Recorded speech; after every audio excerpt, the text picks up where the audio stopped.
speakers to the front, and then I'll introduce the speakers to the audience, and then the speakers will provide their talks, and hopefully after that we can have enough time for Q&A. Okay, so basically the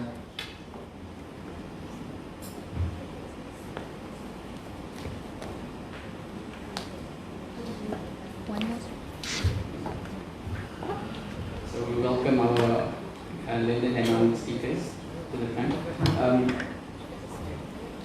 Without further ado, I'll just briefly talk about the topic today, which is on investment account platforms. So basically, when we go back to the underlying principles of Islamic finance, one of the most fundamental principles is on risk sharing and profit sharing. So the investment account platform is one of the relatively few Islamic instruments that has this fundamental principle. Okay, so for the program, we've invited 3 industry practitioners that have experience in this Islamic principle of risk sharing and profit sharing. So I'll just read through their profiles before we invite them for their talks. Okay, so our first speaker will be Mr. Ahmad Sabri. He's an alumni of IiBF. He did his master's here, and alhamdulillah he's been practicing Islamic finance in the industry. Ahmad Sabri is from USA. He completed his BA in Islamic jurisprudence from IIUM in 2011 and Masters in Islamic Banking and Finance in IAP in 2015. His area of specialization is crowdfunding and alternative financing. His master's degree thesis was on adapting crowdfunding for SME financing in Malaysia. And alhamdulillah, he managed to practice what he researched on. He has provided core strategic advisory service to the team behind Ramadan Legacy app in Scotland and assisted in the formulation and execution of their first ever crowdfunding campaign, which raised 141% of its targeted funding goal, so that it was oversubscribed. Ahmad was the first hire at the beginning of Ethis crowdfunding and its expansion in Malaysia. He worked nearly 3 years as the head consultant for business and Sharia development. During his time, he structured several Sharia compliant investment structures, assisted in the developing the legal documentation, as well as monitored and audited the execution of deals to make sure the process was Sharia compliant.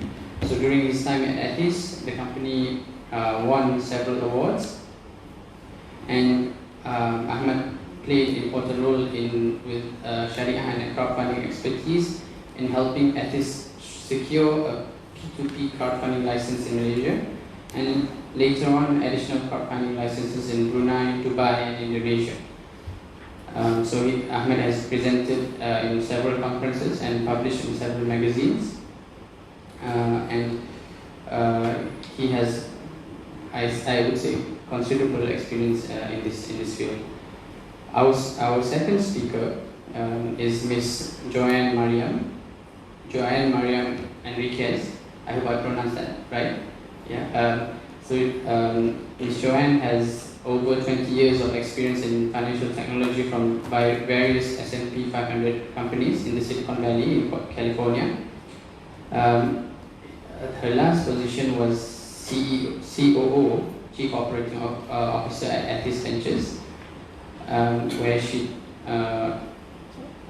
where she was instrumental involved in Islamic digital economy, and she was also instrumental in developing the startup's operations until it grew to become a key player in the global Islamic crowdfunding space, having presence in Malaysia, Singapore, Indonesia, Dubai, and Brunei.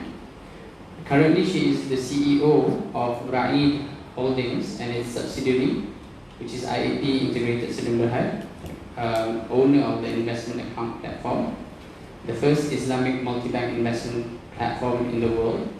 Her team is working towards unlocking the efficient flow of capital into SMEs in Malaysia with the use of crowdfunding into investment account, a Malaysian central bank product that promotes the use of Islamic deposits, investments, risk sharing, and real economic impact. So, Miss Joanne, should I call you Joanne or Mariam or Joanne? Joanne, okay, Miss Joanne.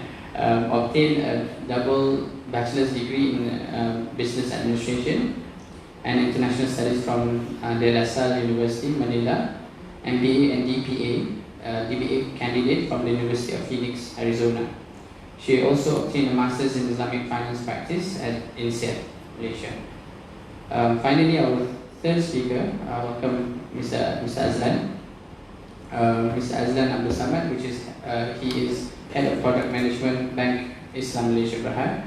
Mr. Azlan has over 20 years of experience in the industry, particularly in Islamic banking and finance sector, and has served Bumi Commerce Bank, CIMB Islamic, Standard Chartered Bank. Prior to joining Bank Islam in 2007, was appointed as Bank Islam's Head of Product Management in 2013, mainly to oversee the development and implementation of bank's products. Mr. Azlan holds a bachelor's degree in finance and executive MBA from UiTM. Okay, without further ado, I would like to invite our first speaker, Mr. Ahmad Sabri, who will talk about his experience in Islamic crowdfunding. Please, if you prefer to stand up, you can walk around or yeah, so you can, it's up to you. So hopefully we can make it a lively session, inshallah.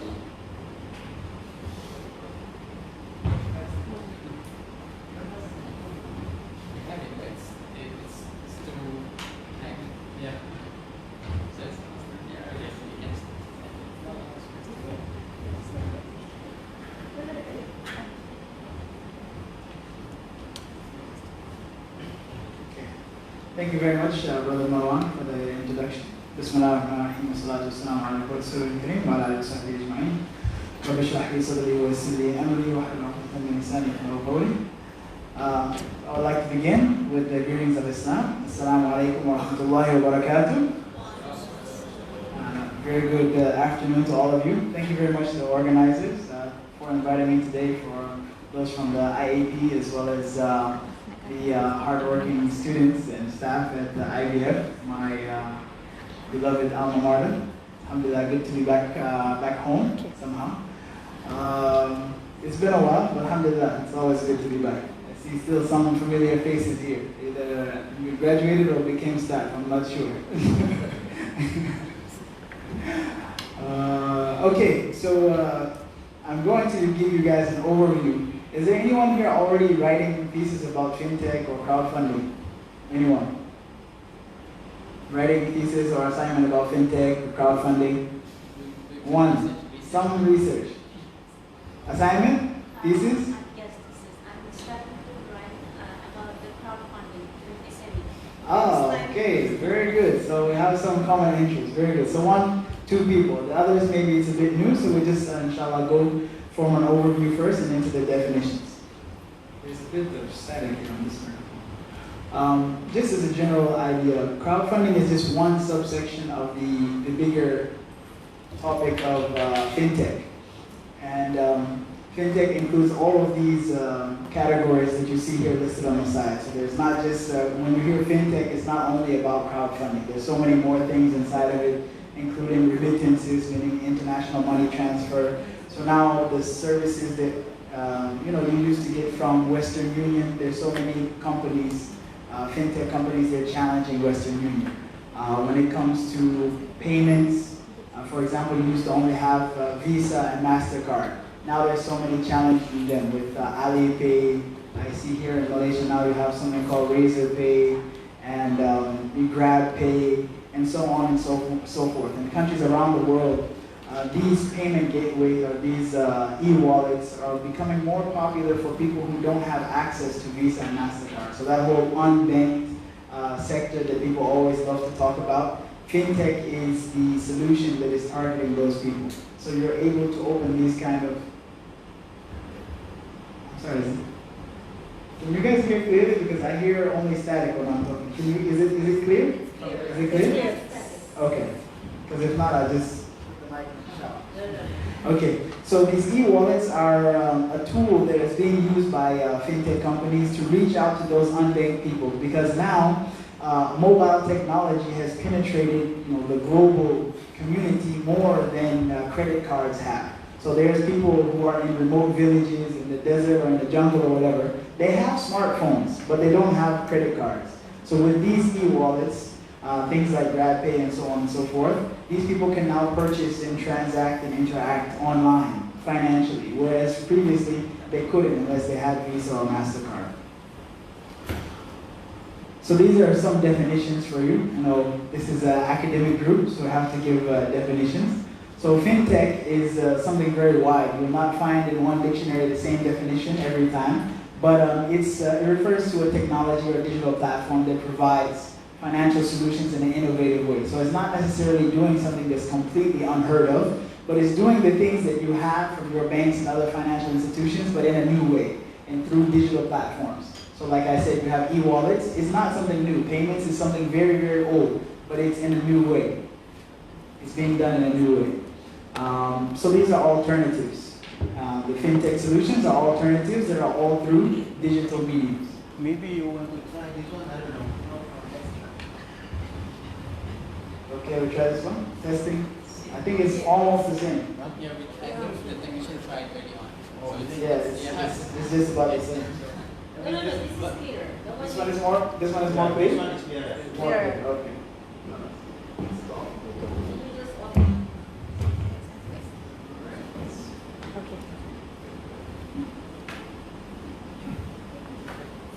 Just in case I need to. Yeah. All right. So so these are alternatives. Now, Islamic fintech is a term that is starting to be used over the last 3 or 4 years. And Islamic fintech is basically fusing the contracts and the values of Islamic finance with the technologies that are available for fintech. So you have crowdfunding platforms, then you have Islamic fintech that comes and takes these crowdfunding platforms, which some of them actually use interest-based loans. So then we have Islamic platforms that provide alternative solutions using Islamic contracts. So the same service can be provided, but in a halal way. So this is the summary, the basic detail of what Islamic fintech is. I don't want to read from the slides because I know that's a big moment. So you guys can take the slides after this, or you can take the slides after this. Don't worry, it's not confidential. So this is about crowdfunding and Islamic crowdfunding. These are just basic overviews here. Crowdfunding, has anybody ever tried to donate charity or do investment using crowdfunding before? Just want to see experience. Does anybody have experience with using crowdfunding or raising crowdfunding besides Joanne? I tried, but I stopped halfway. I think. You stopped? There was, because they had to fill in other information in it, so I stopped halfway. So you almost tried. Almost. You had niyyah. Yeah, he made the niyyah. You had the niyyah. Inshallah, next time complete. So yeah, you guys have to try this just to know about it. I mean, if there's charity crowdfunding, there's investment. Charity is easy. You can try that, even 10 ringgit, just to know how is the experience. Okay, so the categories of crowdfunding. Basically, you have charity-based, which is 2. You have donation-based crowdfunding, where you're just giving charity online. Usually a group of people are coming together to give charity to one case or one cause.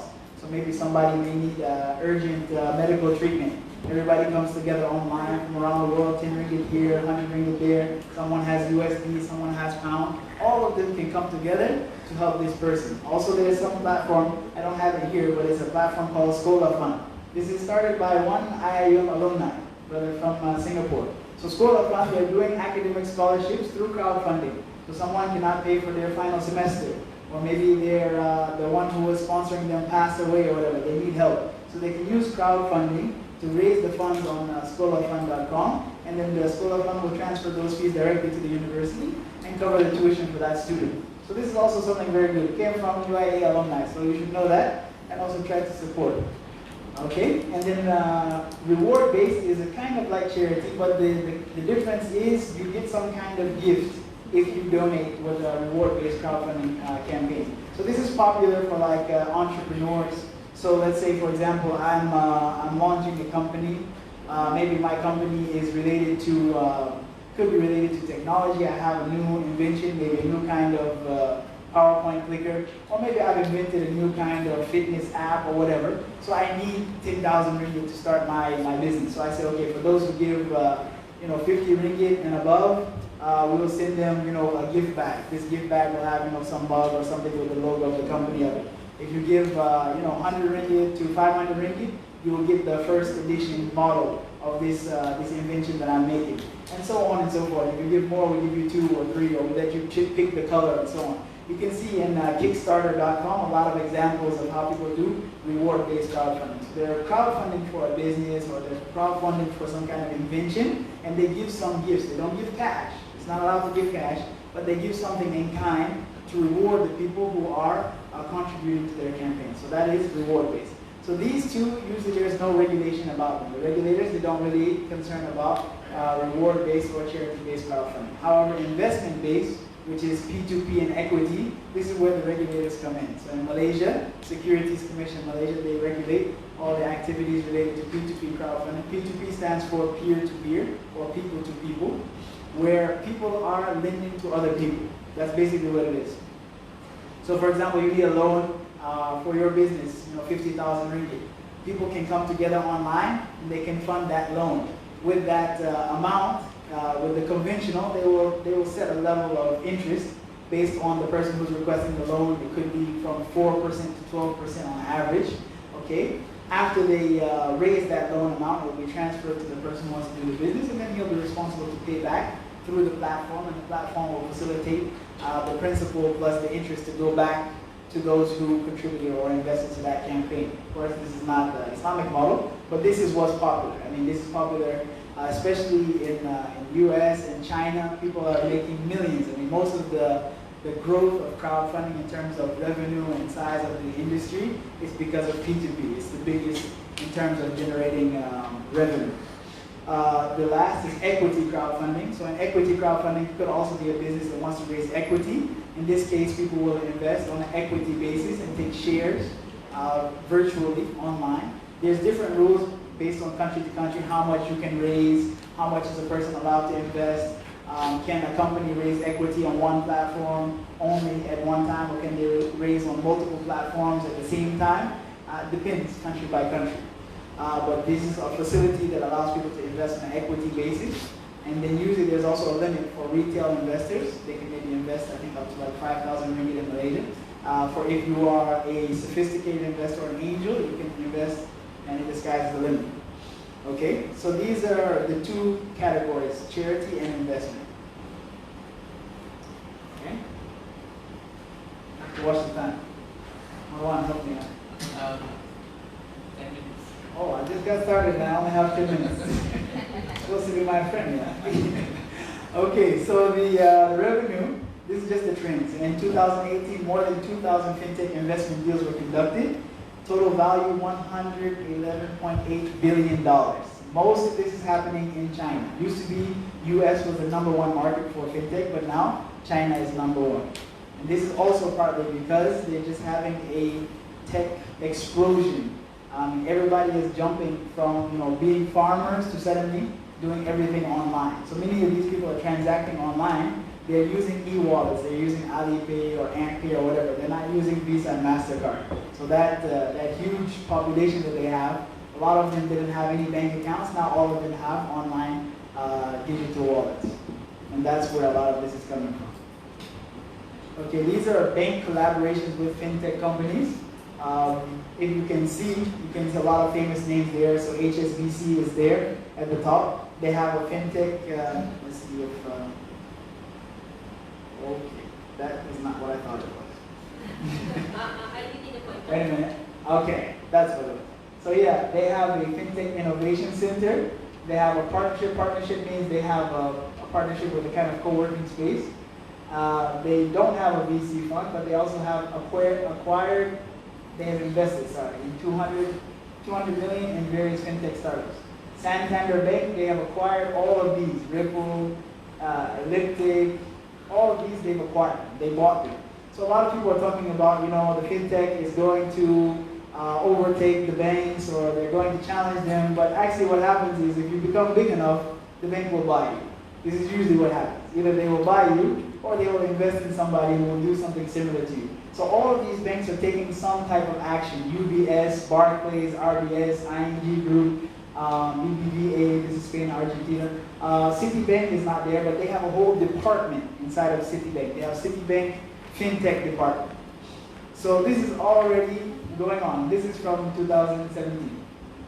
So you can imagine rather that after 2017 this is all continued.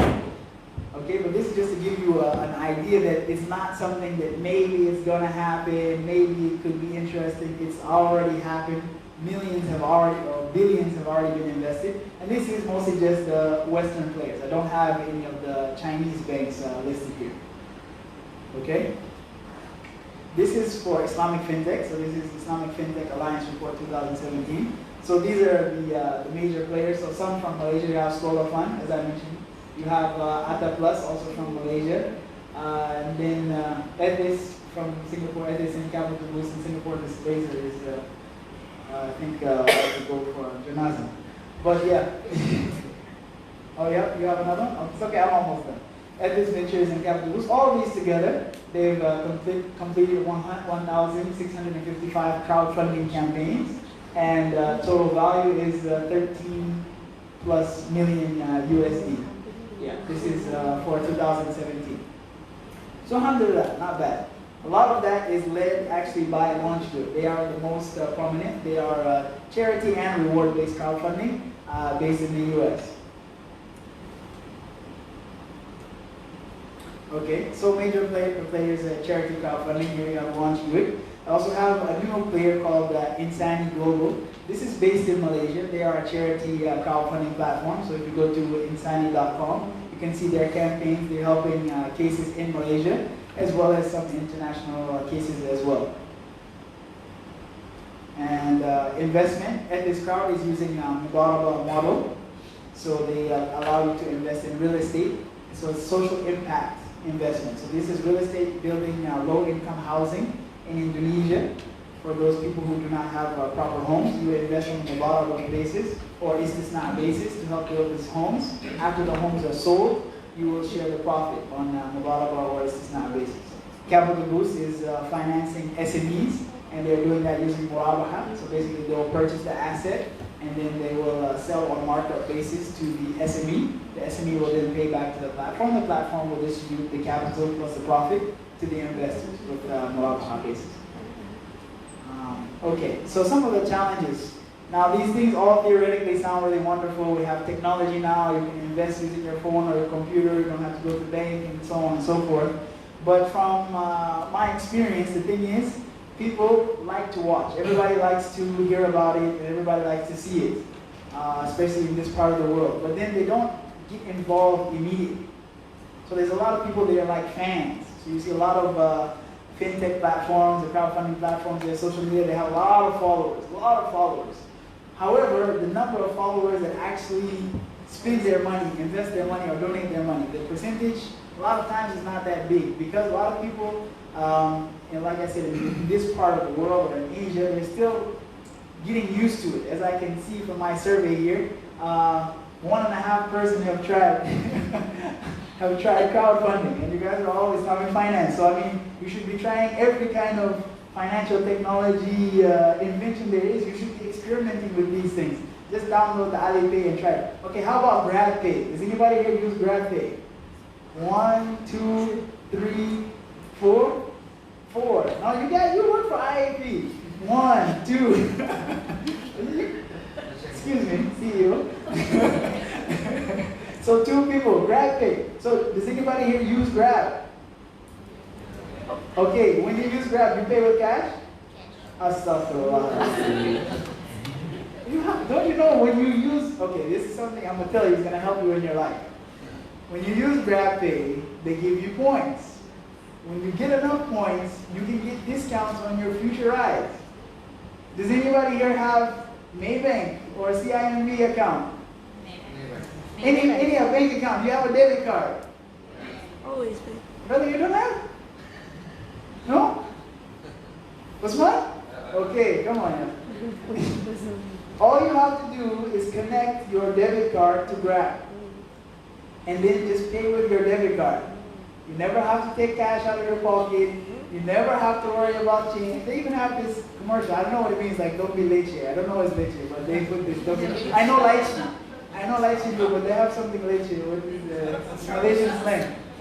Troublesome. Oh, okay. I saw the promotion. So yeah, just follow what they say.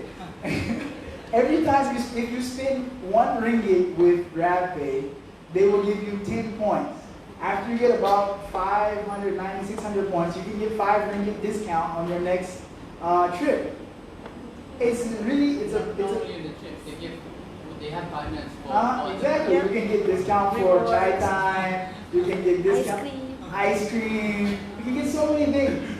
It's similar like what they have in America for credit card companies. Credit card companies, they give huge amounts of points and benefits to people for using them. And a lot of experts say that the people who are sponsoring those benefits for credit card users is the people who pay with cash. Because when you pay cash now, what they do is they start to mark up goods a little bit because the credit card users are taking so many benefits from the agents or the people who are using the credit card payment gateways. So since they're getting 10% off of this and 10% off of that, it's sponsored by the people who pay cash.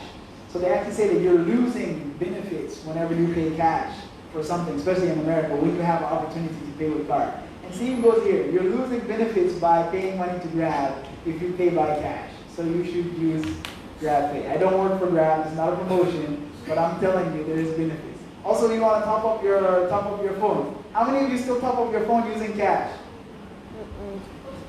Really? How do you top up your phone? Postpaid. Oh, mashallah, orang kaya. Rich people. Others, how do you top up your phone, brother? Cash. You know now, if you top up your phone cash, 10 ringgit. How much they put in your phone? They put 10 ringgit? No. 9 ringgit 60 cents. The guy who sold you the top up, he's taking the 40 cents. If you top up your phone using Maybank app, or if you top up your phone using Grab app, you top up 10 ringgit, your phone receives 10 ringgit. So every time you top up, you lose 40 cents with cash. Now you times by 4. You top up 10 times, or you top up, 10 times, sorry. 40 cents times 10. You lose 4 ringgit. And within 2 months. And then you multiply by how many years, how much you lose. So using fintech can save you money. This is my point. I'm summarizing all of that. It can save you money. Even though I told you all of this, some of you still, it will take you like 1 month to take my advice. So that's why education. Education is key. So that's why when I was with Ethics, we did educational video series. Even after people understand, the next step is they have to trust. So maybe they understand how it works and they have to trust it. After they trust it, then they will actually try it. So this is the evolution of the fintech customer. They have to understand about it, and they have to trust it, and then in the end they will try it. So I'm trying my best, and I have been doing for 3 years to educate the people, so that hopefully they can reap the benefits. You know, in China, I mean, people they just do it, you know. But here I think a little bit more conservative, so inshallah step by step. But for the Muslim world, as you'll see in the future slides, we really need to adopt fintech in order to have alternative to riba system. You know, with fintech, we have a lot of options to do things interest-free. So this is one of the reasons why I chose to do my research in fintech and crowdfunding, because outside the banking sector, there's a lot less regulation and there's a lot more opportunity for innovation and to do things that is really structured from the beginning as Sharia compliant, rather than trying to modify the conventional system. So this is about opportunities, about our Muslim society, about Islamic economy. What do we have? So by the year 2030, 26% of the global population will be Muslim. 26, that's more than 25, right? 1% more than 25. And a quarter of the world will be Muslim in 2030. That's not so far away. That's just like, what, 11 years from now? So if this comes true, I mean, this is with people converting to Islam and also Muslims having, mashallah, lots of babies. This is why they're expecting the number to reach this much. So half of the global Muslim population is projected to be below the age of 30, so millennial generation. So this is also another reason why fintech is important, because younger generation prefers what? Digital solutions. Anybody here, young people below 30, do you love going to the bank? No, I don't like it either. It's not fun. It takes a long time, it takes a lot of energy. You could be doing something else. Sometimes they don't want you to answer the phone. So, so I mean, it's just really difficult. I don't know why, but it's really difficult. I don't know why you can't answer the phone to the bank, but if we have more solutions, I'm sure we will gain our young generation of customers. And if we don't have, then you will lose the young generation of customers. That's why all the conventional banks, they're investing in fintech, not because they want to offer Islamic, but because they know the next generation of customers, they will all be digital based. They will all want digital based solutions. They don't want to go to the brick and mortar branch of the bank.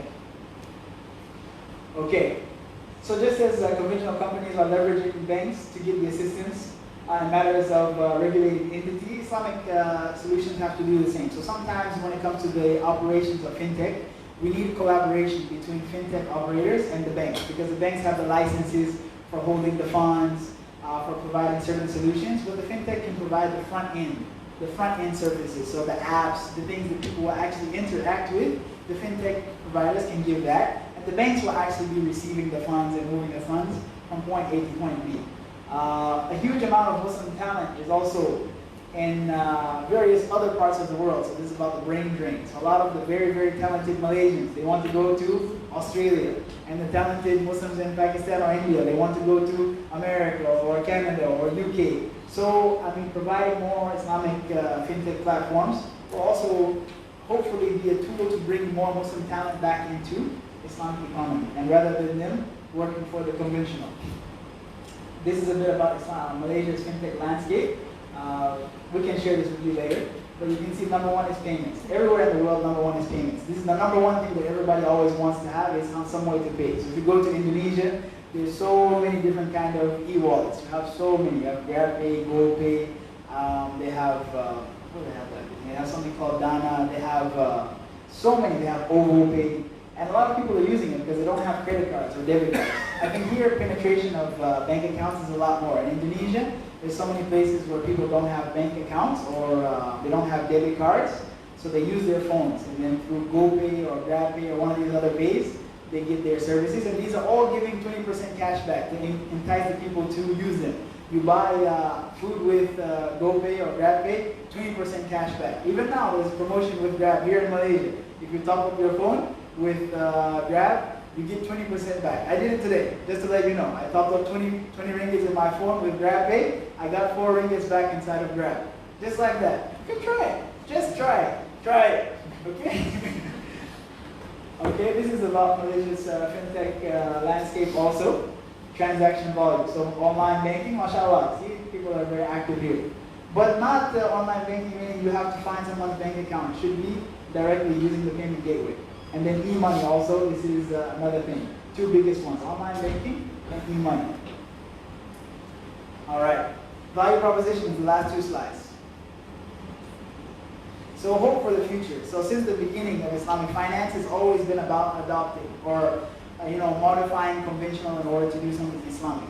So now, when we are having an opportunity with this fintech revolution being new, it's a chance to build more solutions, like I said, from the ground up as Islamic. So this is the chance to create high quality Islamic financial services for the next generation. I will give you the slides. I don't read from the slides. Okay? This is also a chance to compete. If our digital solutions can be not only Islamic, but useful and beneficial to all, then this is a chance to compete with conventional. For example, in the banking industry, there's no way for Islamic banks to suddenly overtake conventional banks because there's no way to get the scale. You can't scale it. But with digital solutions, we have an opportunity. You can scale around the world, pretty much, with digital solutions. There are regulations when it comes to financial services, but it's being overcome. As you can see, companies, like I said, Grab is now in, I think, more than 8 different countries. It can be done. And it's just about how user-friendly and how effective your solution is. It's not now about interest rates or things like that, but how well do you serve the customer? That's what people are looking for. How good is your interface?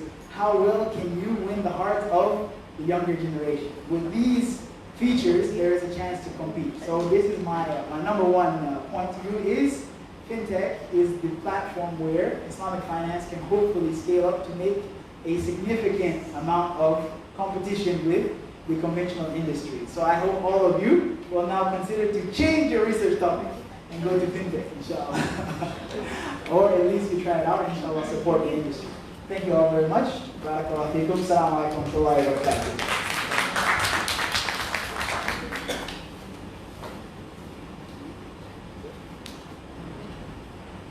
Thank you very much, Brother Masabri. Without further ado, I'd like to invite Mr. Azlan to the floor and share his experience in the industry.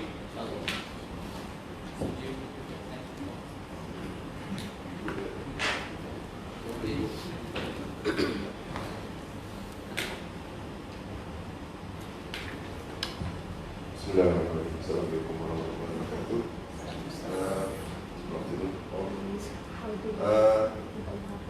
My session will be not really much on implementation side of the fintech, but probably to share with you the instruments to be used to participate in fintech activities. One thing for sure that I quote from Brother Sabri's presentation just now was, he likes to know what is going on because it's not regulated. Okay? But in doing the IAP, that's what I'm sharing with you here is, this is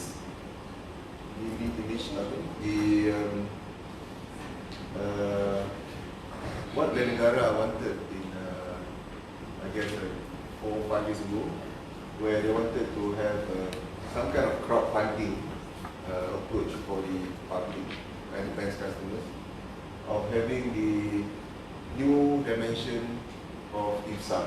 Yeah? So what they have came up with crowdfunding, by the time crowdfunding is last 2-3 years, 4 years I guess, the crowdfunding have been quite popular, coming to Malaysia and so on. And some people come in, some get caught, some get their returns. So what the negara wanted to come up with a model of crowdfunding which is regulated. Okay. So in general, what I can share with you is IAP is a regulated crowdfunding approach for all of you. So meaning to say, once your money in, you will be guided by the full governance of banking practices and activities, and you will be you'll be participating in part and parcel of the banking financing activities through instruments that you use. So what I'm going to share today to you is not much on the business aspect of IAP. Probably later Joanne can share. More towards on the middle part of it. What is the instruments being offered to the investors, which on the right side, as well as the ventures. Okay. As you are well aware of, when the government introduced the new act, IFSA, back to 2015. Okay. We have been, we are bankers, we have been practicing the Islamic Banking Act since 1983. Okay. So one of the biggest shock that we have in IFSA is on the deposit products. Okay, the classification of deposit as an investment account. Okay. Now, if you look at IFSA, what IFSA says is that in the principles of investment account, you will not be guaranteed to pay back full of your principal placed in the bank. Yeah? I don't have the exact word, but in summary, it says that if you put money in instrument where it's called investment account, you have to take risk as well. And if you put money in instruments which are defined as deposits, then you are going to be paid one-to-one. That is the gist of the IFSA as when it was introduced. So that was the first highlights that we had for IFSA. The second part is on the implementation side of IFSA, where at bank level, we have to move. We have to move from the offering that we have at that time, where those particular products we have defined under investment account offering. As you are aware, concepts of mudarabah, musyarakah, and wakalah are now not classified as deposit products anymore. They have given you a deadline where you have to offer to your clients. If you want to stay with high-risk products, which is IA, then you have to bear all the risk-taking of the product. So you'll be,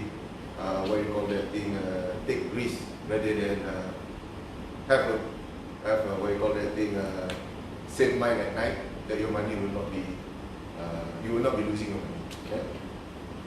So people have been asking what this IA product is all about. Well, this is why banks offer products, IA products. If you look from the, this is actually from the bank perspective. On the left is from the customer's perspective. From bank perspective, there are actually goodies that have been offered by Bank Negara. Now, in terms of practice, the IFSA, they don't talk about what kind of concept of contract that are governed to the product. Yeah? On the implementation side to the bank, we are guided by investment account policy of Bank Negara. In the IA policy, it stated what kind of contracts that if you apply, it will fall under the definition of IA. So in IA policy, if you go through it, they have defined wakalah, mudarabah, as well as musyarakah as investment accounts based products. So those products which are offered under these concepts will be not fully guaranteed by the bank in terms of the principal. And PIDM, the National Insurance for Deposits, will not be guaranteeing the placement lending. Okay? So if we are to offer IA product with high risk as well as, not only with high risk, with risk taking for the customers, there should be some kind of attraction that will be given to the customers as well as the bank. Okay? As far as the customer is concerned, they would have more opportunity of getting higher returns, because the concept of high risk, high return now take a role. Yeah? Secondly is that in terms of the transparency, in terms of the governance of the product application, under the IA policy, we are requested to do a lot of things, from the initiation of the IA up to the performance of the IA itself. Yeah? For instance, if let's say you put your money in FD, fixed deposits, you will not be given any reports to what is your money being mobilized to. But in IA, we are obliged by Bank Negara, and it's a requirement, at a minimum quarterly basis, we have to give reports to the IA holders. Okay? As far as the IAP is concerned, that is also applied. Where you as investors, you will be given report, and you will be given the how is your investment well-doing is going on. Okay, so besides that, it also aims to protect capital. If let's say the structure that you are putting up to the clients are based on 3 criteria of risk: low, medium, and high. Yeah? So like me, as when we develop IA products, we have to classify the products based on the asset taking, whether this is high, low, or medium. Yeah? So now we are giving more opportunity for the client to choose what kind of return that they desire for the placement that they are taking. Okay? Now as for the bank, what it takes and give it to us, because one of the biggest worry that we had when the implementation of visa and the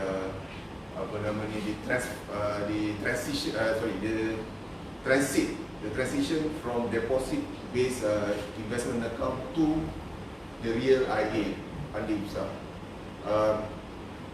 One of the issues that we faced at that time was the fear of bank run. Because at that time, prior to 2015, all investment accounts are considered as investment account deposits. Okay, they are classified as deposits. But after June 2015, it is defined as IA, which is not guaranteed. So there also some kind of what I call that thing, confusion among the finance people at my bank as well as other banks, where you define this particular product. Because if you say it is not guaranteed by the bank, it's no longer considered as liability. Would it be a liability product, or where does it stay in the balance sheet of the bank? Those things have been also discussed at every level, where everything is confused, and because it's very new, and banks are thinking of how, if let's say all these investment account deposit based, at one point where the customer has to choose whether to take IA or deposit, the biggest fear that we have, especially in Islam, we are single based bank, single Islamic bank. People will just run away to the other banks. The other banks, they have no worries, because for those banks that is only subsidiary Islamic, if they do not want to put the Islamic, they can go to the conventional. But to us, we go to the other side of the banking, and we'll be losing your money. So, what's the solution like? You have to provide, you have to offer deposit products that is comprehensive to the client. The one that the biggest worry or the concern that we had at that time was the term products, the term deposit products. As I can recall from the history, Bank Islam is one of the last two banks that do not have tawarruk-based deposit until up to 2014. We do not have any tawarruk-based. Yeah? So the problem that we had at that time was, it was given direction to the bank. If your customer is having IA deposits, let's say Mudarabah GIA deposit during that time, and when the transition date comes, you have to convert it into deposit. So you just imagine if we Bank Islam do not have tawarruk based product at that time, so how do we move this product? So that is one dilemma. So in doing IA, why are we having all the troublesome of going into it? It's because if you personally ask me how you manage the bank easily, we just become a tawarruk bank. We only have one tawarruk deposit here, and we have one financing tawarruk on the other side. So we just like managing what I call that thing, returns as well as managing returns from the deposit as well as financing. So under IA, the traction given is for the banks to improve. If you offer IA, we can exclude this particular financing sourcing from IA from the calculation of risk capital. Okay, so as you aware, banks, when they do business, they have some risk weight capital that they have to exclude from the reporting, bank negara. And this is a template. Cost savings is that when you do IA, since we don't do tawarruk, we will do a lot of savings in terms of broker fee. Okay, we do pay a lot of fees to the brokers. I hope there's no broker suppliers here. If you look at our annual report, we're paying millions per year for this kind of for these local suppliers. And opportunity cost in terms of minimizing our costs, because there is a requirement for SRR stands for statutory reserve. That is also exempted if you offer IA. And all these savings that I mentioned to you, technically, when you translate into the P&L, it will give a better return for the bank. Okay. Now, structurally, offering what are products that we can offer is musyarakah, mudarabah, and wakalah. But to date, I guess only two is offered in the industry, which is mudarabah and wakalah. And most banks prefer to do only wakalah because it's more easy to manage. Okay. Now there are two forms of IA. One is unrestricted, and the other one is restricted IA. What are the differences? Basically, one is mandate is given directly to the bank. If you go for the unrestricted IA, one of the requirements of the bank negara's IA policy is that the mandate must come from the IA holder. So for for UA, what the flexibility given is that the IAH can give the mandate to the bank for managing the investment placement that you make with the bank. But for RIA, RA, this is a specific investment where if I place money with you, I would give you the mandate as well as the term and condition where I want the money to be placed. Okay? Similar to IAP, it's very specific. You place the money into this instrument will be only invested in a specific asset that has been allocated. For UA, we are given the flexibility to proportionately tag the assets. Okay, I have a mix of assets in bank.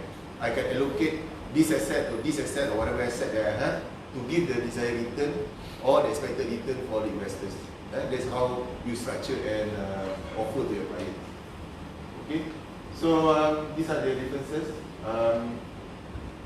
As far as the IA products, if you are a bank that has never offered an IA based on IFSA or IA policy, you have to obtain specific negara approval. But you already have, like Bank Islam, we are the pioneer of offering all these products. If I to offer new IA products to the public, it's more towards launch and file. Okay, because we already have the DCs for the product. Okay. Okay. At the moment, I think as far as my record is concerned as well, these two mudarabah and wakala, we do have the Syariah Bank Negara's resolution for having this particular product to be offered. Musyarakah, I don't know, I have yet to see any Musyarakah IA yet. Probably you guys with research can help me in coming up with this. I've been promising to Zam previously, Joanne, the former CEO there, after I've completed all this IAP launching, and now we will go for the Musyarakah, but I think now we still don't have the time to develop. Yeah.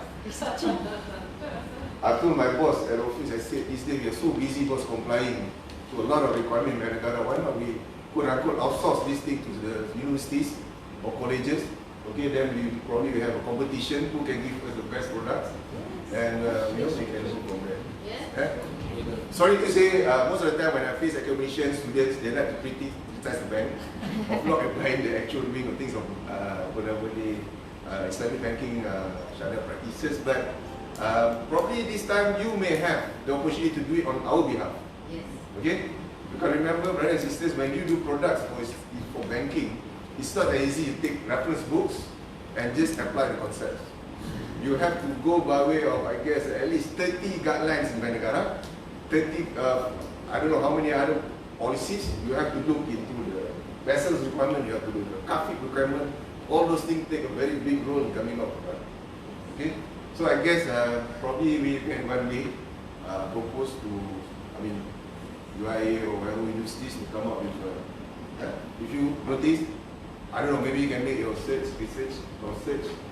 I guess Musyarakah IA tak ada lagi, there's no one yet offering IA Musyarakah. Okay, developing. When it comes to development of IA product itself, first and foremost, a bank need to know what kind of contract they want to offer. These are very basic, they want to go in. Of course, internally we have a policy on how to look into the capability of the bank to offer the product when it comes to realty. So we have to know whether our capability in terms of system, in terms of processes, branches, and so forth. Okay. Then the target market, of course, we need to know what kind of investors that we are targeting. Okay. If you look at, I'm just sharing you how Bank Islam work on their strategy in terms of conversion, because if I can go back the history back to 2015, only 4 banks that took the challenge from Bank Negara to transit or convert their customers that existingly having investment account into the real IA. The other banks, what they do is that they just convert it into Tawaruk or call. I believe last few years, you've been receiving a lot of SMSs in your phones that saying that your account now have been converted into this product name under the concept of Wadi'ah, blah blah blah. was just another message from the bank. That's it. But in reality, you do not know, or probably you may not aware, why banks are alarming or highlighting this kind of SMSs. Okay? Because we are governed by Bank Negara's product transparency guideline. Any changes that we are going to do, any amendments to our product, we have to notify you 21 days before implementation. So sometimes it's good for you to read what this is all about. And of course, when it comes to the SMS, we just say, please refer to our call center. So when you call our call center, they will give a lot of explanation and so forth. Okay? So these are happening for the last 3 years, 4 years or so. Alhamdulillah, I've been given the chance to experience all these processes. It was very much challenges, very much time that we have put up.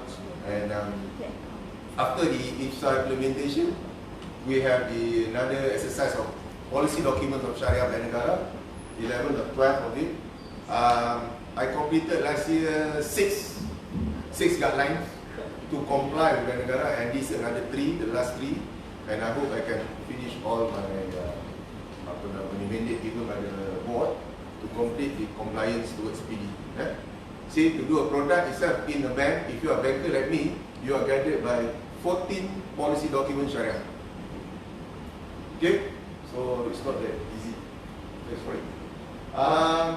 Asset allocation, whether you want to tag against financing or liquidable assets, that will be another main factor that you need to consider. Risk profile, what are the returns on investment that you are targeting to give to your customers? And basically these are the operational aspect of the IA that you need to look into. As far as the IA is concerned, on implementation, I guess this is one of the products that Bank Negara has given strict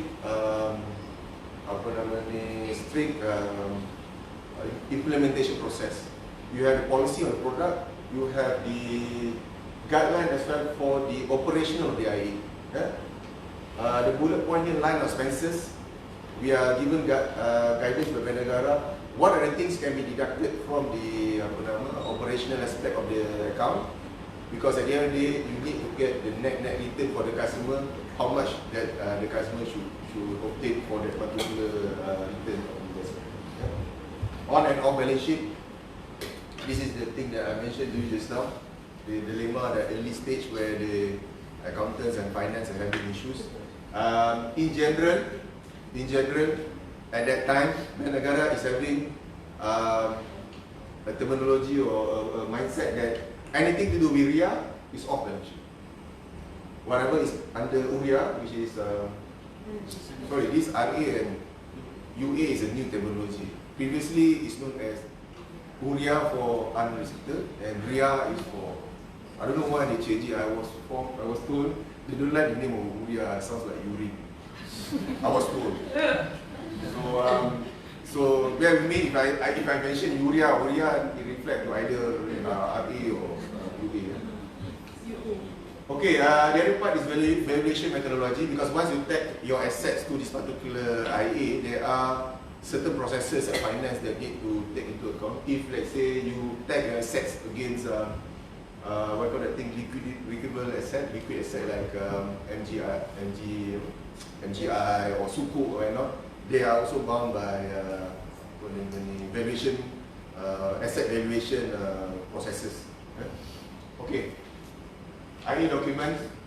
This is one among the things that I'm going to share with you how difficult that the bank face and the new dimension of doing banking all over, all together. We are required to give our customers PDS, product disclosure sheet. You are required to be briefed by our salespeople what is this product all about. And once you have been knowing what the product is all about, you need to understand the risk as well. Because there's one word that Bank Negara likes to use to all of us: informed decision. Have you made an informed decision to your potential clients?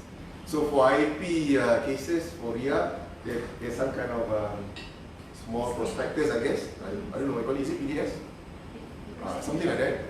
That particular item need to be published and given to the customer at the pre-contracting stage, we call it. When you come to the branch, you must be given this. And it doesn't stop there, because we have to assess you. Whether you are capable, so you are entitled, or you are you are meeting our requirement for that particular IA, because it's a risk-taking product. So if you are, based on this assessment form, when you fill in the form, there is a scoring at the end of the day. So if your score determines you as a low-risk kind of person, if the product that you require is a high-risk product, we are not allowing you to take the product. Okay? That is what we put up in the IA policy. But as a bank, I need customers, right? So what do? And this is keep silent in the policy. They never say you can't maneuver that requirement.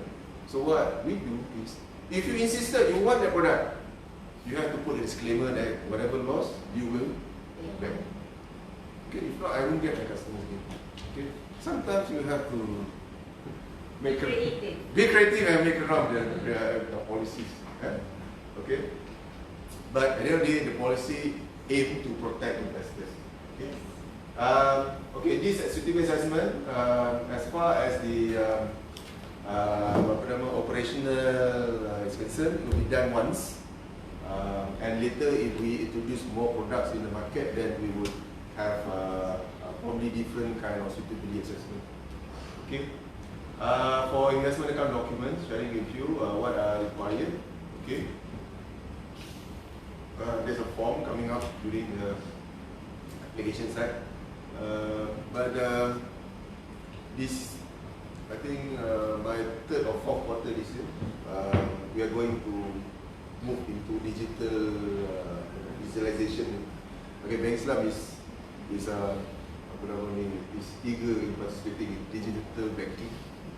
I'm lucky, I've got another few years more, at least up to another 7 years. But I guess more job will be losing after this. So when you go to digitalization, what we are expecting is that you can apply your investment account in the apps itself. One of the challenges that we cannot do until now is KYC. Maybe later, if Joanne want to share, because KYC is different banks have different way of conducting the KYC, and if we have a standard KYC across the industry, which I was informed, we have it already in Singapore or some of the countries, they already have it. And once this KYC can be made electronically available, endorsed by Bank Negara, that will be a good process for us to get more offering in the digital world. Fund performance report, this is what I mentioned to you just now. If you are investor, investment account holder for an IA product of a bank, you are to be given this report minimum every quarter. So if you have your account with Bank Islam, said, I never get my FPR, it is in the website. Because Bank Negara said if you want to publish it, there must be either combination to digital or in hard copy. So we decided to save the trees, we go by digital. Okay. This is just sharing how the project part in coming out product for IA. One thing that I can share with you, the three parties here is the most important party in giving their feedback in coming out with IA product, finance, research and treasury. Okay, this is the one that I mentioned just now. We are guided by IA policy, we are guided by IA operational manual and the product itself. Okay. System readiness, well, this is also a headache for me and my team when I was given a mandate to come out with this product. One of the things that give a big headache was during the IA deposit days. It was mentioned that the product is a risk-based product. It's a profit and loss sharing, but after I observed the previous offering, they never say loss. They always put on the they always market the product by way of profit sharing. And happened to me when I look at my system, There is no loss mechanism at all in the system. So we have to create a new functioning system where this is a new enhancement that we have to make. And the biggest challenge will be coming up with a new set of accounts for this particular product as well. And in the bank itself, operationally, when you are already in the system for more than 30 years, you have stable product grouping in the operation system, you have to revamp the whole thing. Okay? So these are some of the challenges that I'm sharing with you. Okay, so in terms of operation, there are onboarding process where the sales user have to have a good knowledge of the product. Yeah? We have to differentiate the IA and deposit products. If you come to the bank and you want to open an account, they have to explain to you all this. Okay? And document acquisition, it has to be made correctly as what been determined by the processes. Yeah? FPR, we have to provide it every quarter for your reference. And with all these things that I mentioned to you, we cover the IA product. If the product that we have developed now can be applied to whatever campaign or program that the bank has intended to do. And one of it is IAP. To date, I guess, Joanne, since we have participated in IAP, sorry, I can't remember, probably 3-4 listings that Islam have made. Three. We are coming up more. But sometimes we also do face challenges in terms of getting the right customers for all of you. And sometimes we have also to bite. We have to bite the bullet as well, because sometimes they are good customers. Why should I put in IAP? Because they should give good return to me. But in the support of fintech, of banking, as well as government aspiration of having this digital, we are putting it up for IAP. Okay? So that's about it on my presentation. So later on, if you have questions, later. Okay. Thank you.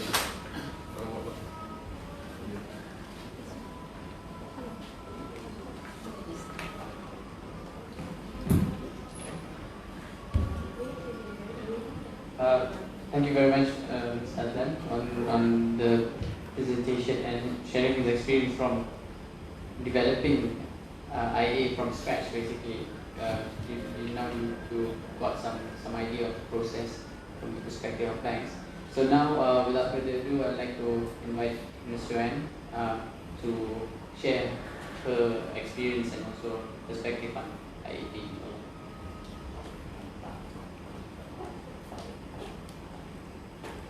So I'm going to try to be very quick because I heard that done and I don't want to hold you from your prayers.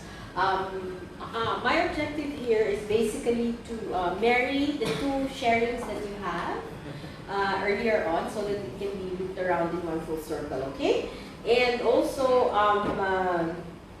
let's see. So let's start off with a short clip so that we can go ahead and inform you on what IAP is. And from that, we'll do a quick discussion on it, right? Thank you.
Thank you, Halina. Actually, I got so excited to start, I'm not sure if I greeted you Assalamu alaikum. So, if I did it twice, but just in case I didn't, I did it once. So, okay, All right, so you have that. So, okay. So as our brothers have explained in the scheme of crowdfunding, and our brother from Bank Islam has shared his experience with the investment account, I'm now going to share with you what investment account platform is. So this was basically formed in 2015, capitalizing on the IFSA allowance to be able to form an investment account as an alternative for Islamic deposits. So basically, six banks, six banks took the call. Basically, they pulled their monies together, and these are the banks up there, to form a consortium named RAI. RAI formed investment account platform, whose basically mission is to provide a good, efficient avenue or platform where fundraising and investment is facilitated. Okay, so as our brother from Bank Islam has explained, initially he was sharing with you his experiences with Bafia that was formed in 1983, where the deposit, the Islamic deposit, is landing on this portion, right? Basically, the bank takes that, your deposits, and utilizes it for more or less this same use of funds, where they will finance their personal financing, mortgage, SME, corporate financing, vehicle financing, ASG, etc. With IFSA 2013, the banks, and he has shared his very comprehensive experience on how they migrated from deposit into investment account, where these three contracts that you are familiar with is now utilized. More or less, in my layman's term, I'm not super expert in Islamic finance. I did my master's, but I understand that this is the real Islamic finance transactions. Because with the deposit, generally from my understanding before, from the olden days, if someone held your money, you actually pay them to do that because it's sort of a service, right? The banks nowadays, the conventional banks, do it differently because they use your money to make money. So so this then reverts to the original ways of how we do Islamic finance, and that is why I think Malaysia, being real proponents of Islamic finance, wanted to offer Islamic finance products in the banking space that really reflected the essence of Islamic finance. And it was not an easy journey, as our brother has already explained to you. So he also explained to you that there is two kinds of the investment account. Basically, the specified one, the UA, and the restricted one, which is the RA. So RA is restricted, the UA is unrestricted. More or less, the UA, which is unrestricted, will mimic the investment, the deposit, because it will more or less finance the same things. Now, the restricted one is more, as you will know it in the crowdfunding space, where you as an investor actually choose which project it goes to. So that's where that whole crowdfunding portion enters, and that's where IAP is actually hoping to fill the gaps. So on the next slide, this is your typical cycle of deposits. I will not go through it, but basically you put in your money and then the bank uses it for whatever purpose it may serve. Generally, you will get around 3.5%, which is your deposit rate, right? So with the investment account, you're going to get higher. Our average is about 7%, because you are taking more risk. And the brother also explained to you why that is, because it's not insured by IiBF. This is the real thing where you take the risks on your own as an investor.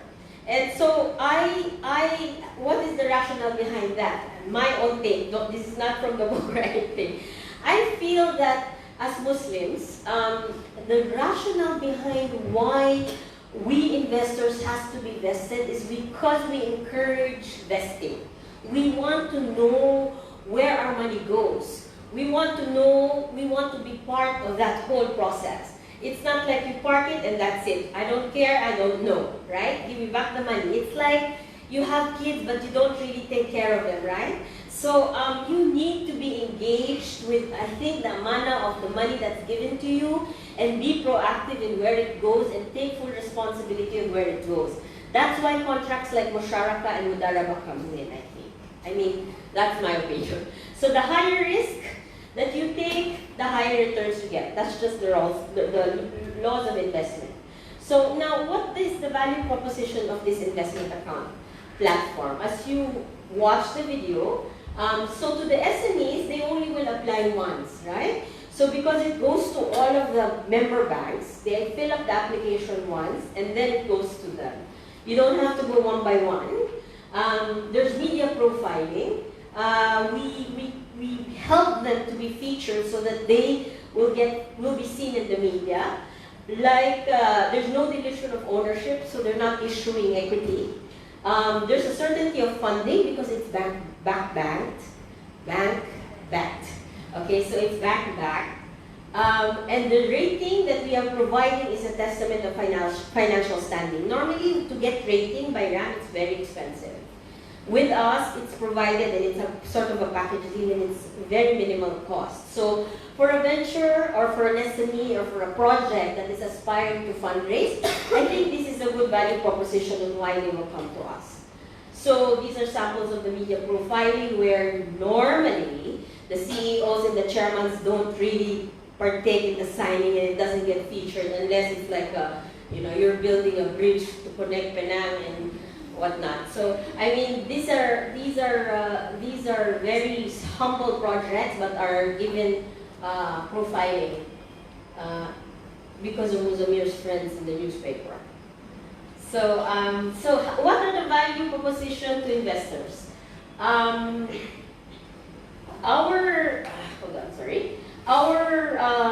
IAP more or less sits here.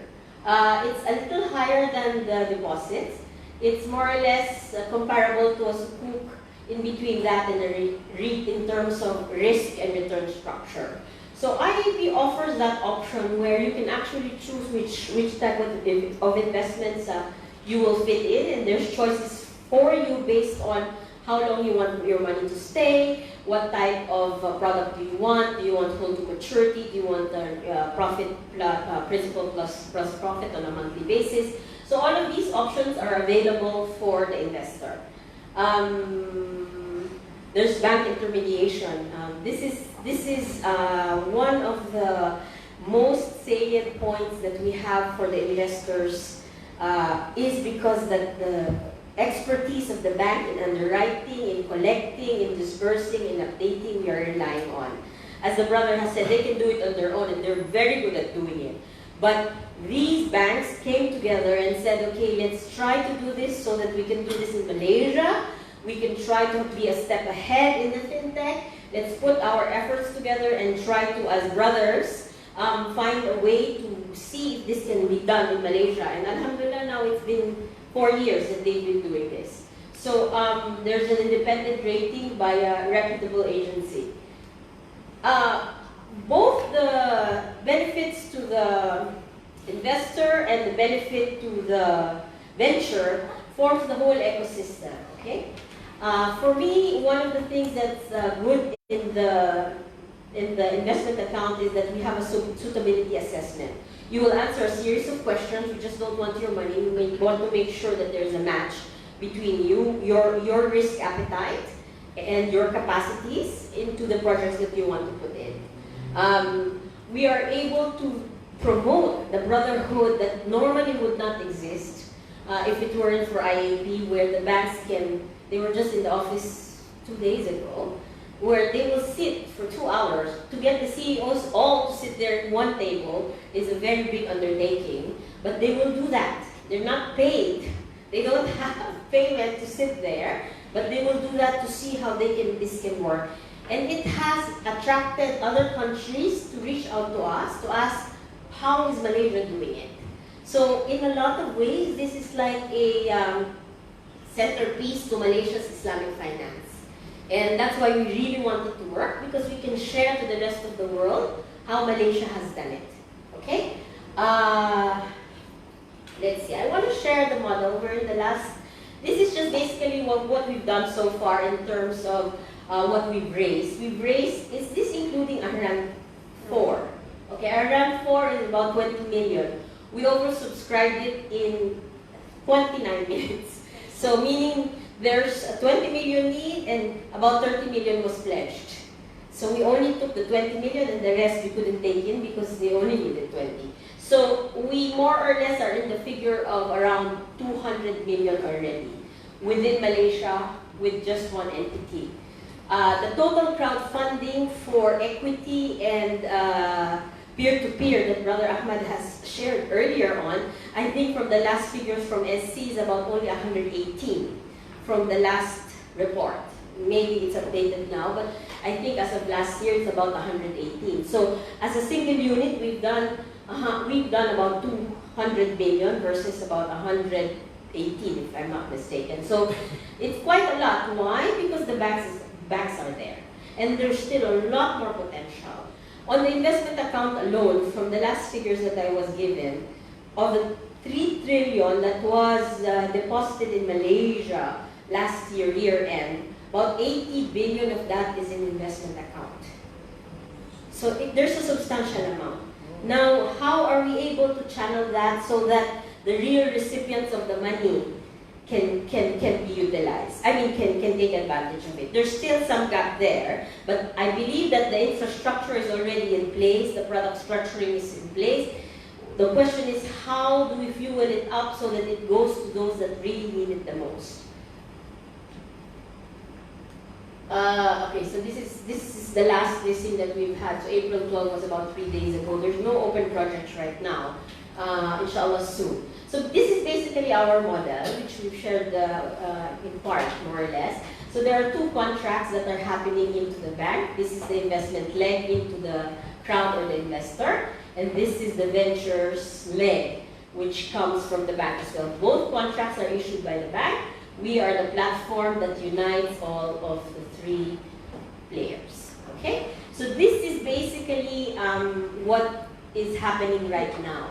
But the issue is, no, it's not an issue. The challenge is that we are heavily reliant, we are still very reliant on the bank's due diligence. So there's still the so-called unbankable. So how do we then do that? Okay, so this is what we are trying to experiment on right now. This triangle is what is here in this triangle.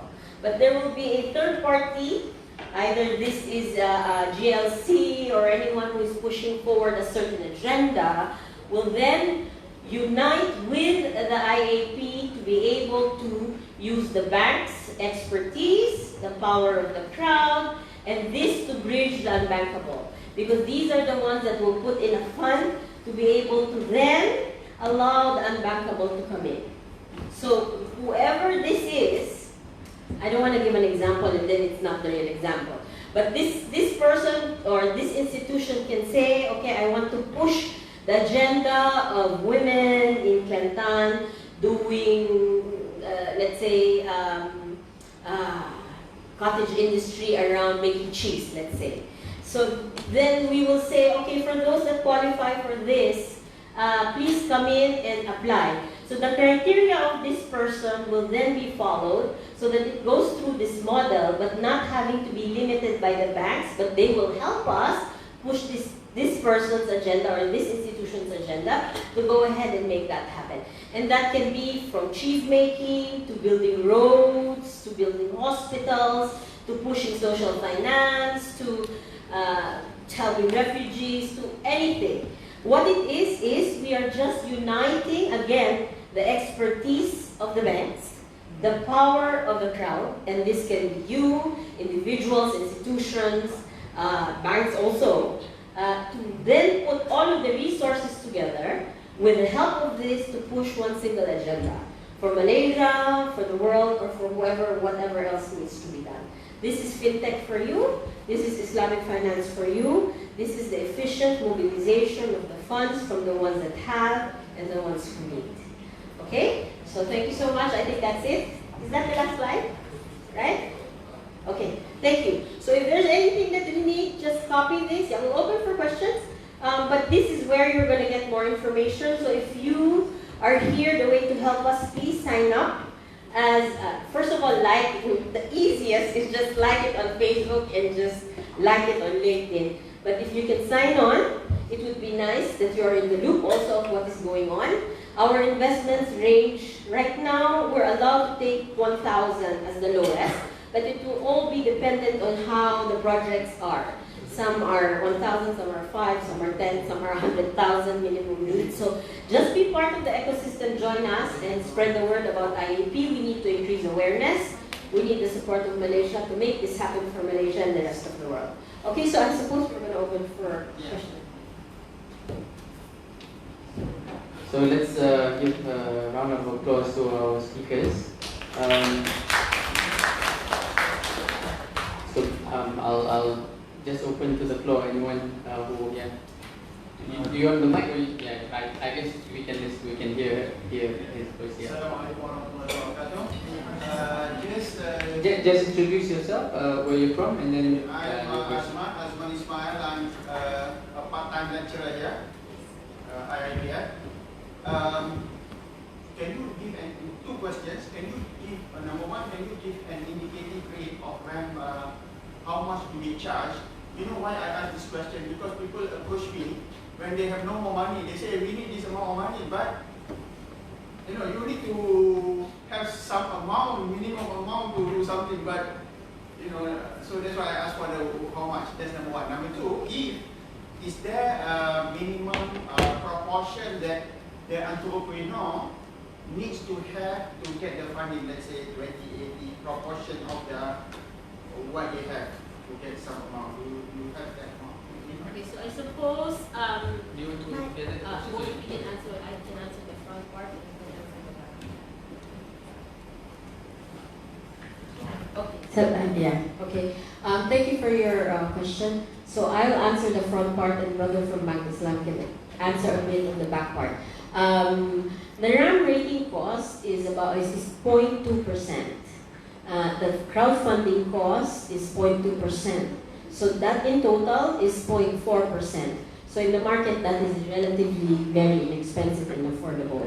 Generally, that is embedded as a whole with the total financing of the project. Correct me if I'm wrong. Okay. So brother from Pakistan can answer on the proportion. As I've said, we are reliant on the bank's due diligence. So his answer will be for Bank Islam and not necessarily for the other sponsoring, the other 5 sponsoring banks.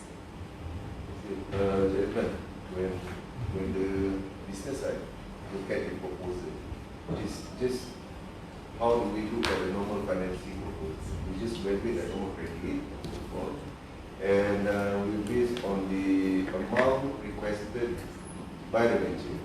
Okay, but bear in mind, when the application comes to us, there are racks that we have set up, risk acceptance criteria.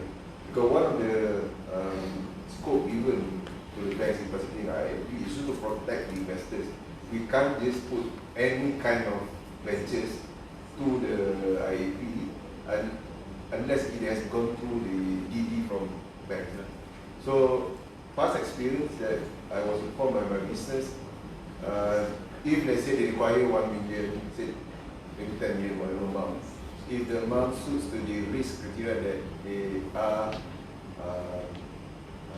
matched to our rank, so the amount can be up to 100% of the requirement. But in terms of the offering, okay, the offering on the take-up, that would be a challenge. Yeah? Because if you offer offer the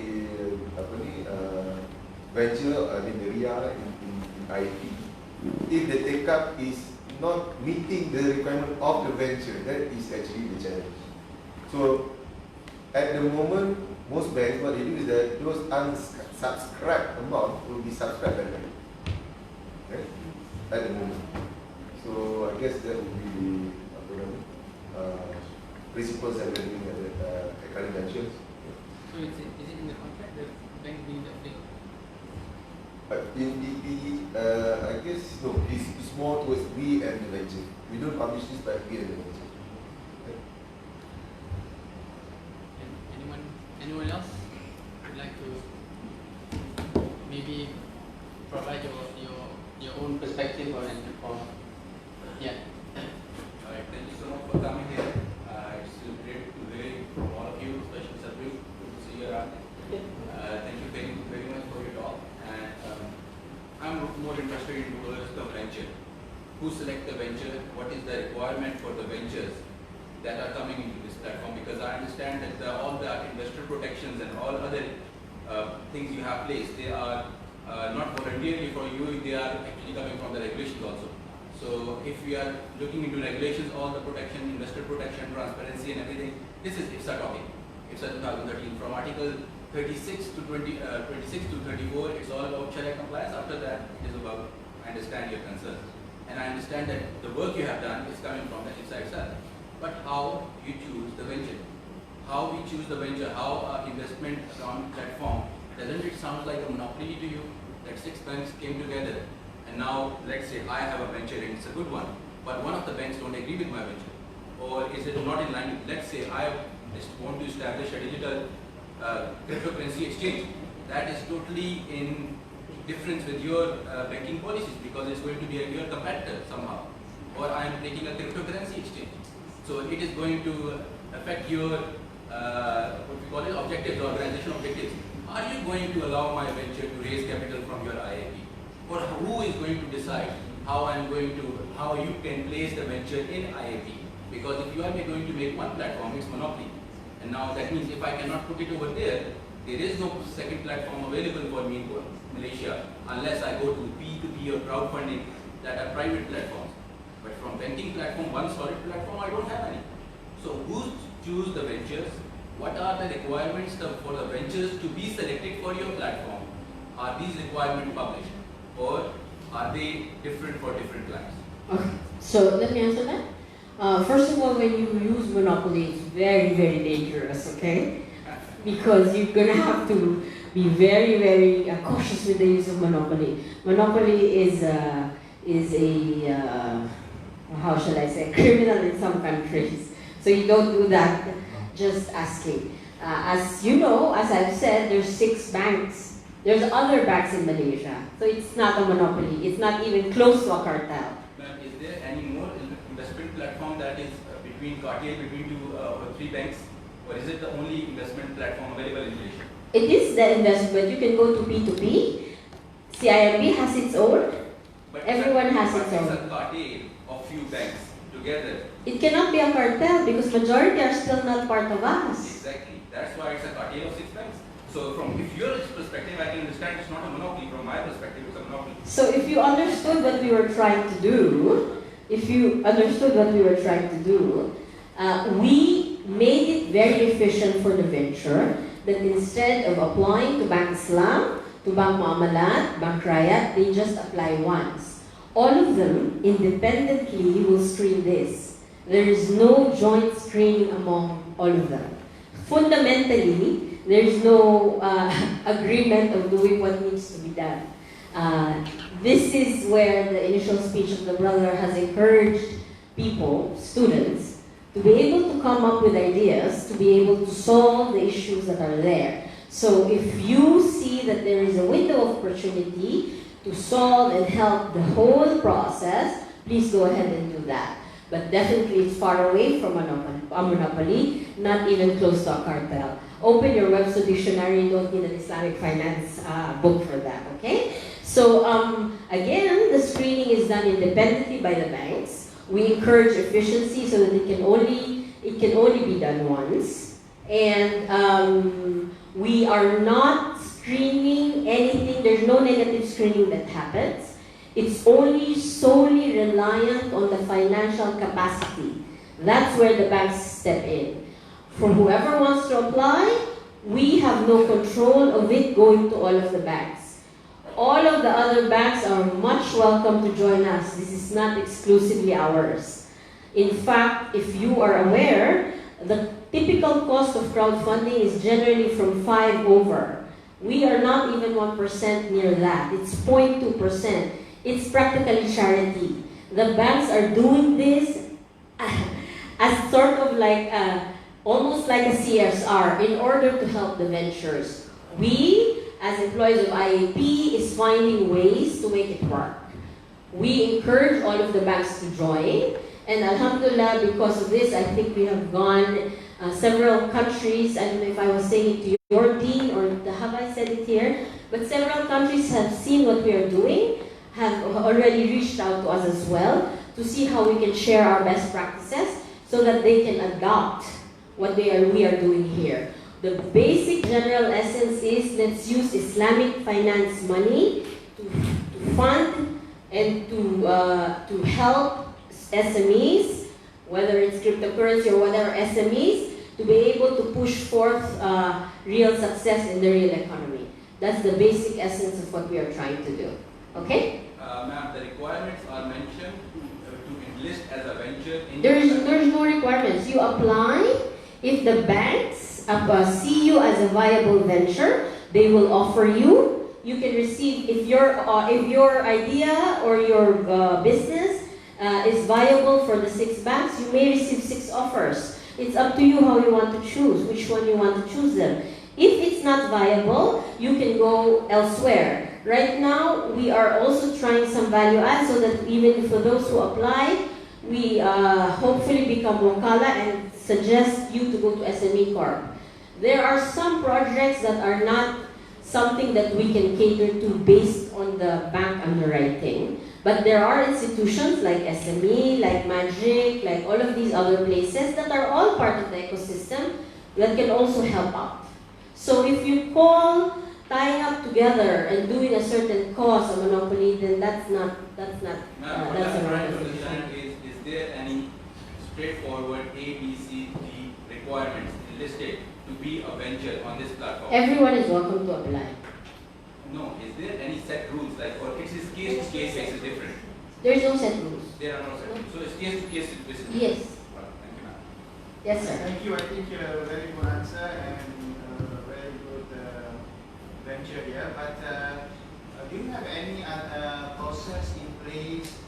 I mean, if you have to ensure that the entrepreneurs' ideas will not be hijacked. Oh, you mean protectionary rights? Yeah. We don't ask for that deep of an information. We don't ask for that deep of an information.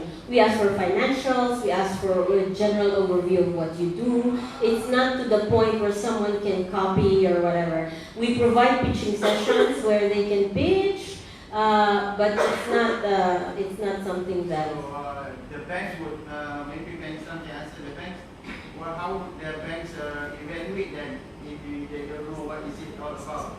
Do we have NDAs for applications for ventures like that, like for ideas and stuff within the banking level? Basically, it comes to when the application comes, it will go through the screening process for the credit card, just like normal financing. But what I mean is, if I'm a banker, I would evaluate. I want to know what's the business, just from financials alone. No. There will be normal credit assessment where you need to go for site visit, you need to interview the venture. Also, as I said, the normal credit process will take place. Okay. If you want to invest in this, if you want to invest, you will just rely on what the bank has to do, right? But in this sense, what we are doing is that we are sharing with you the tasks and things that we do in evaluating a project proposal for you to participate. But I think the pitching is also a good point there. That means you need to be present as well, the entrepreneur. So Yeah, we provide a pitching session for entrepreneurs on a monthly basis for those that more or less qualify. We will not obviously, I mean, my son has a lot of, he's 13 years old and he has a lot of pitches, I cannot have him go and pitch just based on a PowerPoint presentation or an idea.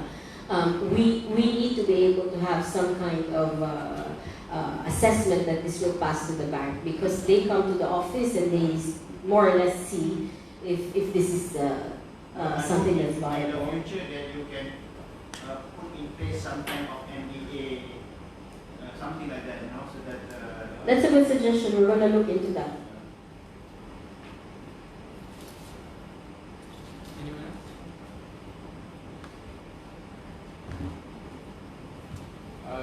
I have a question. Basically, let's say if I wanted to invest as a retail investor.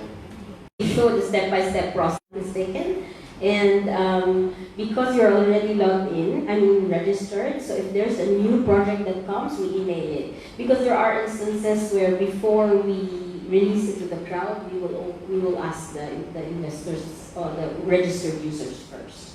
And then, when there is a listing that's there, and you're intending to invest, you just say book, and you'll get an email, and it will tell you what to do next, depending on the various banks, because it depends on the banks that listed that. So the steps of Bank Islam's experience will probably be different from Afin, will be different from Maybank. So would I have to open a new account, or would I have to? Good question. So now we were given a concession where, yes, you do have to open a bank account. That's called investment account for the particular bank if you don't already have one. We will no longer require you to come in because we already have third-party reliance if you already have a bank account from other affiliate banks. So if, let's say, Bank Islam is raising a project on Iran and or Yapin or whatnot, then you say, I want to invest in that, but you don't have a Bank Islam account yet. We will have Bank Islam reach out to perhaps your Maybank, and then they will just say, yes, Mr. So-and-so is a Maybank user, no need, and then automatically we open a investment account for you. It has to be part of that particular bank for the particular project. Any more questions or opinions or comments that anyone would like to ask? Okay, maybe some closing statements from each speaker, and then Please. we can close the session. Yeah. So first of all, we'd like to thank these two brothers who have come in to make our Chat and Chew, which is a monthly event that we reach out to the crowd. The crowd is possible investors, possible friends of investors, possible, as our brother has encouraged, possible future product designers of Musharaka investment account products. So we try to do this every month, and this is our third. Our first was with INSIF, and then the second was in Bank Raya. This is our third. So spread the word, because we do this every month to educate and share what we are doing and how they can help. So these two brothers took time out in their regular schedule to be part of this, to share it with you. I think it was a wealth of information. I learned a lot from both. So thank you, and thank you for visiting. Brother Ahmed? Thank you very much, like I said, to the organizers and for everyone today for making time to come here. Thank you also, Sister Joanne and IAP team for facilitating. Very good educational sessions. I don't have much more to add about that, but inshallah I'll be available for a few minutes after the event if there's any other participants that may have some questions or want to interact. Inshallah. Thank you very much. Thank you for coming all to hear our chat today. Thank you IAP for inviting me to share some experience, and thank you to IAP for running this session. One thing I want to share with all is that this IIA is new thing. It's a new journey for banks. So I guess after full implementation of visa in 2015 until now, there are a lot of involvement of banks in terms of supporting this idea or new idea. It began with four banks that implement IA per se, which is Bank Islam, Maybank, Standard Chartered, and KFH, the four first pioneer. And I guess now we have more banks to participate for open IA, and I believe the IA product will be getting more and more sophisticated after this, and it will make IAP as well more interesting platform. Thank you very much. With that, please give a round of applause to our speakers. And let's close our session with Tasbih Farwan Surah Al-Fatiha.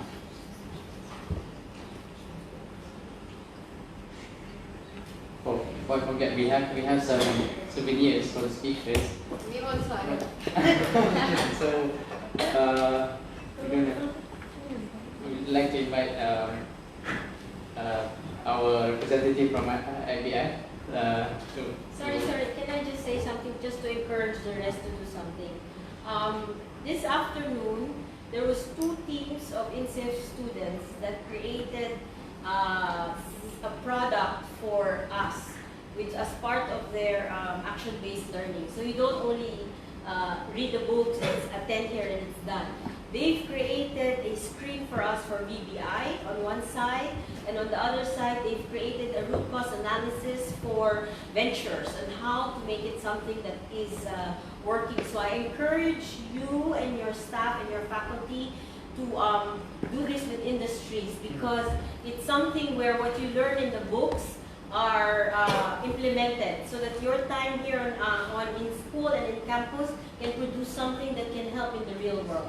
I'm sharing that because also with that we've launched our IAP Pins, and I'm going to give it to our 2 brothers now who have helped share with you all what IAP is and contributed to that journey. So the only ones that have this are my board of directors, which are the CEOs of the banks, my staff, and the people, the 12 people that did the study for us. So hopefully we can share that with everyone else who has contributed to the IAP journey, whose primary objective is basically to make Islamic finance real in the banking space. Thank you.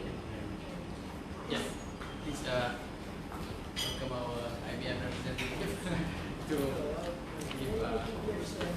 Okay, can I pin? Okay. Because pin this. Okay. Keep it well. We had we designed and we worked hard for this. I'm honored actually. Yes, thank you. Because in Bank Islam, the only one I have is my CEO. Yes. I'm the second guy today. Yes, Chairman Nazim. Oh, Chairman. You're the chairman and the chairman. You're a 3rd person in campus. Thank you, sir. Yeah. Sure. They will wear it to go to Bank Tigara, all of them.